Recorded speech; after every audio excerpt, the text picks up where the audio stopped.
está destruindo o nosso planeta e o nosso modo de vida. Hoje, né, a gente tenta se alienar para não ficar sabendo de todas as notícias e de tudo que está acontecendo no mundo que está ruindo à nossa volta, e os motivos pelos quais isso está acontecendo. Às vezes também é mais confortável não saber mesmo. Mas a nossa organização, né, a ONG Rizomar, ela surgiu dessa necessidade, né, de fazer algo a respeito e de pensar as coisas realmente de forma radical, né, na raiz do problema.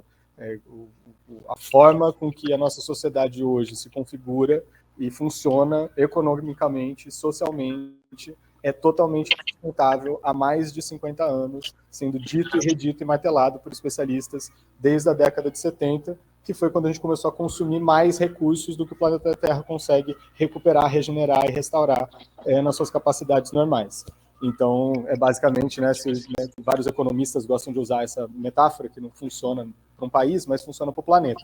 Né? A gente está no vermelho, a gente gasta mais do que a gente ganha desde a década de 70, e isso tem um custo, isso tem um preço que a gente está pagando todo ano cada vez mais. E é por isso que falar em emergências ambientais, ou em caos climático, ou em, né, disrupturas econômicas. E aí, a gente tem essas ilustrações, são todas do nosso livro, que está no próximo slide, vou falar dele, mas a ilustração da Marta, eu gosto muito dessa ilustração, porque é como a metáfora do Titanic, assim, né? A gente, como sociedade, a gente está num barco que está afundando e as camadas mais ricas estão indo tudo lá para a ponta, com seus violinos, com suas orquestras, com seus champanhes, fingindo que nada está acontecendo, enquanto os fundos do barco já está afundando, né? No Sahel, na Palestina, nas periferias das metrópoles, o barco já está afundando. Enquanto, né, em Dubai ou no alto de Nova York ou Mar-a-Lago, as pessoas ainda estão fingindo que nada está acontecendo e baby drill, né? Só que o que eu mais gosto dessa foto é a representação do nosso trabalho. Diferente, mesmo que poucos, mesmo que muito esforço, a gente está indo para uma outra direção.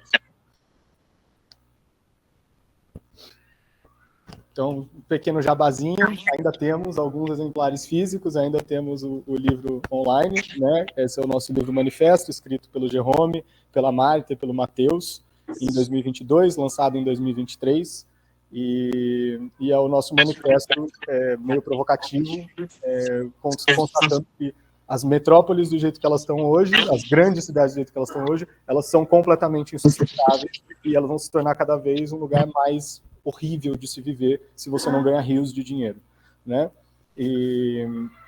Então, a nossa proposta é a gente olhar para os lugares onde a gente vive de forma diferente.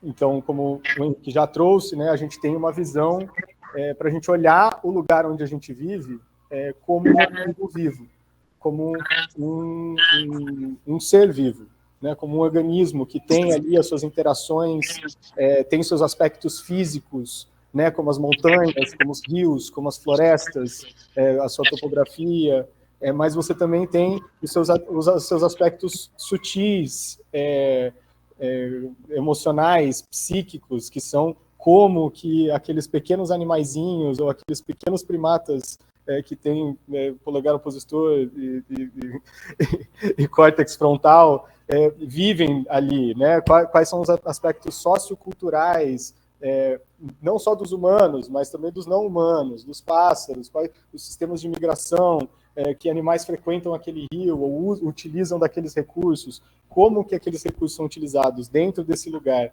que compartilha aspectos físicos, se comporta, né? Então, até aquela montanha ali, as pessoas fazem tal tipo de festa e comem tal tipo de comida e fazem... Aí depois você dobra para a montanha para lá e já não é mais assim, né? Então, a biorregião, como um organismo vivo, ela também não tem uma delimitação administrativa, que você fala, isso aqui acabou aqui e começou aqui. Ela está em constante mutação, né? Em constante transformação. E é uma forma de você enxergar o território também como um organismo vivo. Não é um risco no mapa que separa uma coisa e outra, e para além dessa, né, dentro da questão social e cultural, o biorregionalismo também vai entrar como um movimento político de ecologia radical, dizendo que a gente tem que ficar restrito aos recursos que a gente tem, né? Então, sem comer tâmara daí, do não sei aonde, trazer minério de não sei aonde, não. A gente tem que... O nosso modo de vida, ele tem que estar condizente com os recursos que tem na nossa volta, né? E aí você caminhar para isso, né? Como é que você organiza o espaço que você está para estar sempre utilizando os recursos que estão ali na sua volta, porque a gente está vivendo e vai viver cada vez mais um momento de grande escassez de recursos, né? Então a gente aprender a viver com o que tem na nossa volta é a forma da gente conseguir ter uma cultura de permanência, uma cultura que vise aí o bem-estar dos seres humanos e não humanos desse lugar. Isso. É viver com o que a gente não está acostumado desacostumou a ter, né? E não sentir mais falta daquilo que a gente ficou mal acostumado. Então, nossa organização surge e pensa mais ou menos por aí. Vou falar um pouco da nossa atuação e para trazer um pouco de contexto para tudo que vai vir em seguida, que são coisas muito incríveis. Então, rizomar vem do conceito de rizoma. A ideia é que nem o do capim, ou para quem já plantou uma banana, um bambu, essa coisa que cresce de forma meio desordenada, meio doida, para todos os lados, e que você não tem uma centralidade onde você pode cortar uma cabeça ou cortar um membro. Se você cortar um pedaço de um rizoma e jogar ele em outro lugar, ele vai começar a se esparramar ali do jeito que der, né?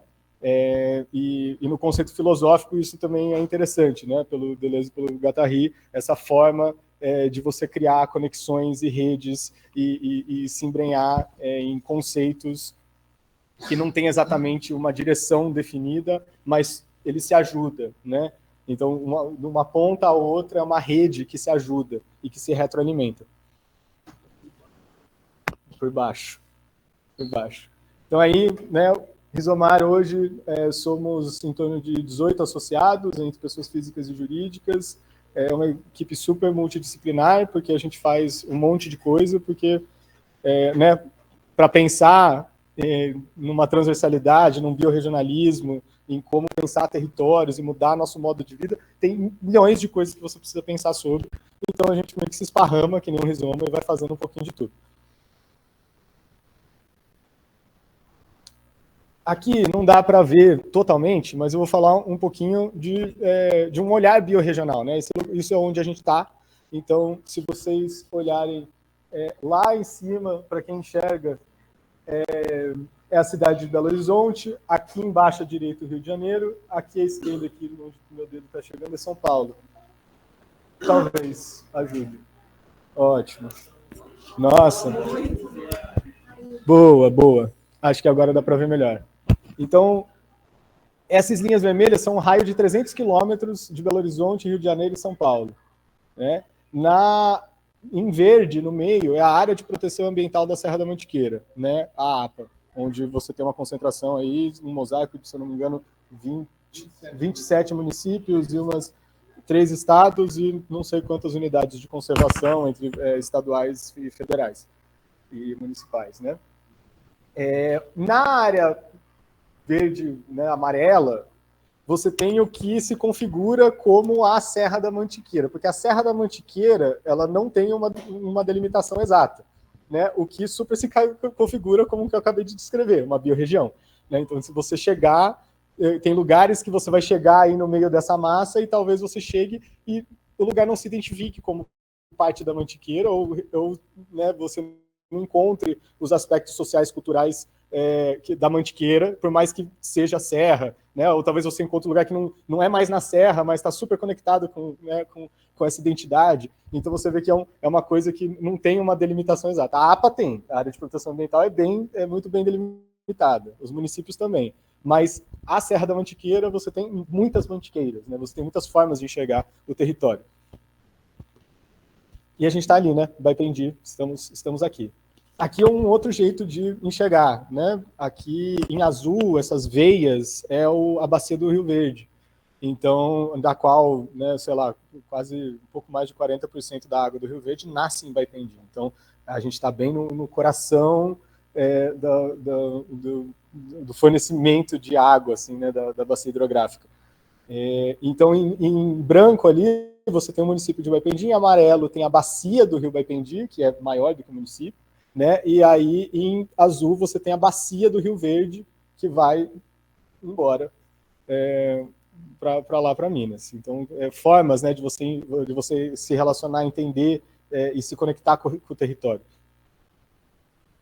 Aí agora, aqui, né, são poucas pessoas que não são daqui, mas a gente está numa região que tem características muito específicas e que a gente acredita que gosta muito, né, essa cultura caipira, da floresta umbrófila, das araucárias, do pinhão, que, né, tem esse clima que é quente, chuvoso no verão, frio e seco no inverno, com os morros, né, ondulados, os vales com as nascentes, né, Serra da Mantiqueira, Serra que chora, então com muita água, muito bem demarcado, onde que você nasce água, e pode passar com essa presença da pecuária extensiva e parques, né? Esse é o Pico do Papagaio, o monumento, né, ícone do Parque Estadual da Serra do Papagaio, Papagaio do Peito Roxo, esse também que está ameaçado de extinção, assim como as araucárias. Pode passar, Henrique.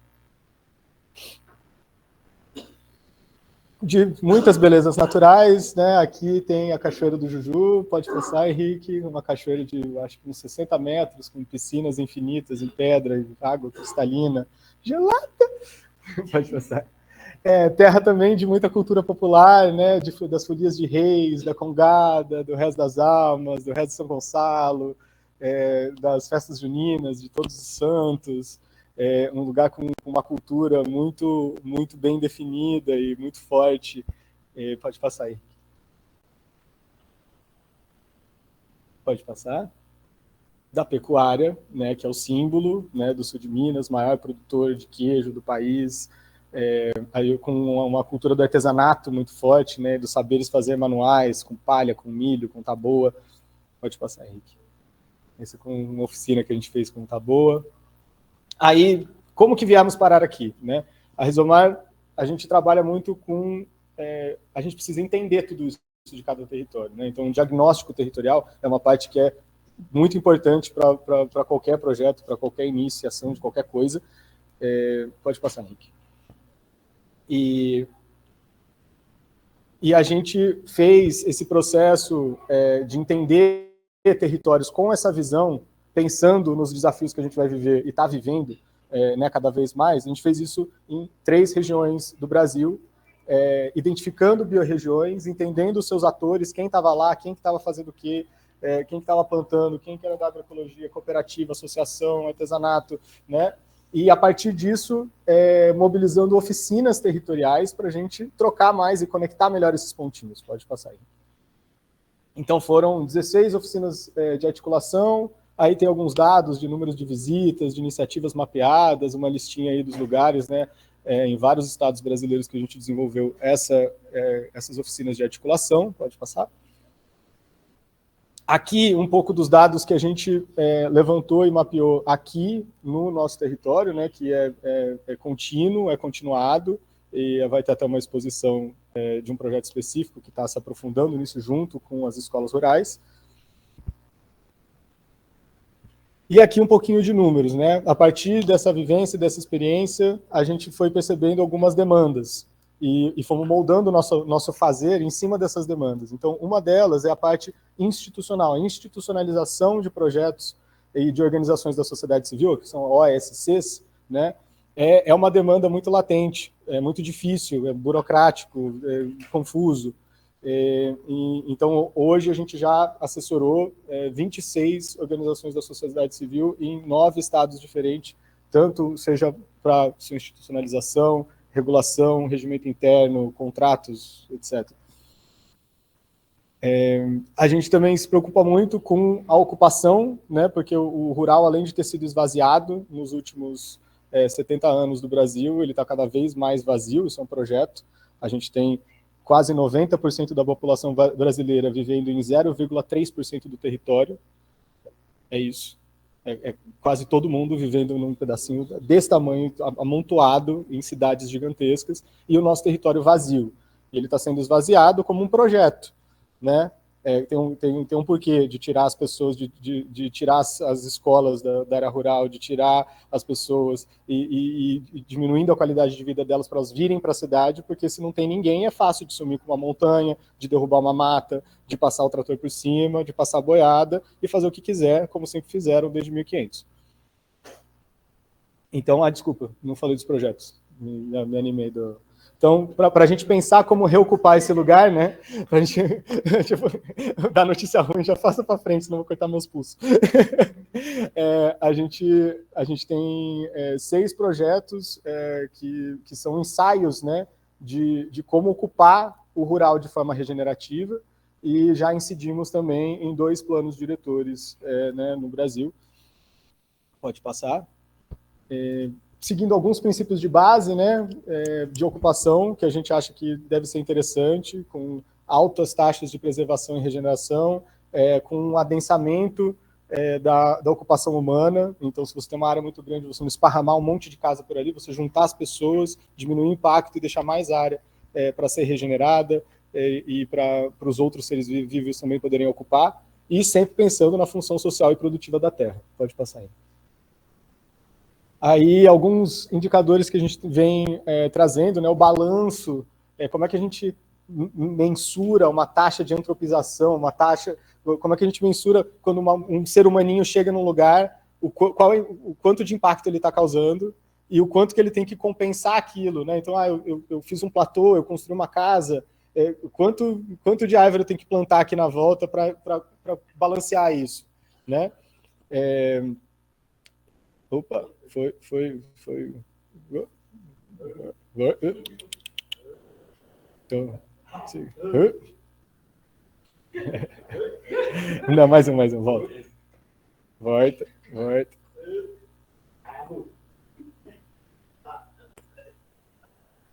Volta mais um pouquinho. Aí, foi. Então, de todos os projetos que a gente já assessorou somados, né, com essas áreas de planejamento ocupadas, são 527 hectares rurais sob gestão regenerativa a partir desses estudos. Isso.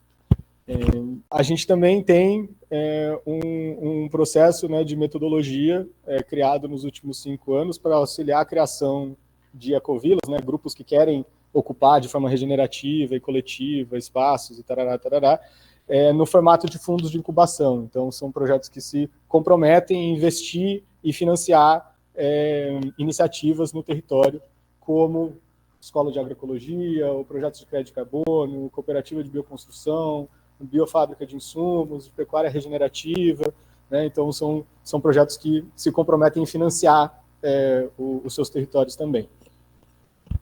Então, como exemplo disso, né, a gente tem 22 outros projetos assessorados no Brasil, mas como exemplo disso tem a Associação Mauê, aqui em Baipendi. Pode passar, Henrique. Galerinha da Mauê, 12 famílias, 48 hectares, criada em junho de 2020. E a Canto da Jurema, com 16 famílias, 50 hectares, desde maio de 2021. Aí, ó, a distância entre elas, né, um mapinha onde elas ficam, são 900 metros de voo de pássaro entre uma e outra. E a partir, né, dessas movimentações, porque quando você cria um projeto desse, você traz uma galera para o território que vai estar institucionalizada com o CNPJ, comprometida em fazer coisas, e aí a partir disso, junto com outras pessoas maravilhosas, comprometidas, que já estão aí há muito tempo, ou que chegaram faz pouco, a gente vai se juntando esses pontinhos e vamos levantando essas demandas, né? Então, em 2023, rolou essa iniciativa muito linda aqui no território, onde a gente conseguiu juntar, acho que quase 70 pessoas, né? Para levantar 10 eixos temáticos, as principais necessidades do território, né? E muitas dessas necessidades, dessas frentes, vão estar apresentando projetos reais acontecendo já 2 anos depois, que é muito legal. Pode passar, Henrique. Então, sim, né, foram 40 atores locais, 2 dias de evento, várias frentes ali, né, como economia social e feiras, como gestão de riscos, né, que resultaram, despontaram em ações concretas. Pode passar, Henrique. Em 2023, a gente também realizou um evento similar, trazendo, né, representantes aí, tanto de São Paulo, de Minas, várias instituições, para falar sobre a adaptação sistêmica às mudanças climáticas, e que tem muita consonância com outro projeto que vai ser apresentado aqui, para a gente começar a pensar e estruturar um plano de governança para o território, né, que pense nas mudanças climáticas e que fique baseado em instrumentos que existem, né, de governança. Né? A gente não vai inventar o nosso sistema de governança, existem planos territoriais e planos de governança que já existem, que já foram aplicados, né, e a partir desses estudos e desses comparativos, a gente juntar as pessoas para pensar, tá, como que pode ser a construção do plano de governança aqui, no nosso território. Pode passar, Henrique. Então, esse é o mapa de atores que participou, né, do evento, Superação, Cadeal, Federal de São João del Rei, Unicamp, a Prefeitura de Campinas com a Secretaria do Verde, a Prefeitura de Caxambu, tinham várias galeras representadas aí nesse evento. Atualmente, a gente está com representatividade aqui no Coletivo Local do Meio Ambiente, de Baitendi, e no Conselho, né, da APA da Mantiqueira, no CONAPAM. Pode passar, Henrique. E também não podia deixar de trazer um exemplo de projeto, né, que a gente faz fora daqui. Então, esse foi um projeto de reforma de uma escola no assentamento Nova Vida, lá em Itacaré, na Bahia, e em parceria, né, a realização foi da Escola Rural de Ativismo, com apoio nosso, as parcerias da Fazenda São Francisco, do Instituto Floresta Viva, do Guardiões do Clima, e a TRE e a Fundação José Luiz Egídio Setúbal como financiadora. E, não menos importante, e aí eu vou passar a bola, desde 2023 a gente também vem criando e construindo junto com universidades essa interface para a gente conseguir trazer demandas do território e ter projetos de pesquisa, ensino e extensão que sejam direcionados e adaptados às realidades locais, e vão ter alguns resultados aqui já do próprio observatório, e queria já passar a bola para o Zé, que está online ali, e vai apresentar o Observatório da Mantiqueira. Pode clicar ali, rapidinho, Zé, só preciso trocar o microfone aqui para a gente conseguir te escutar, tá?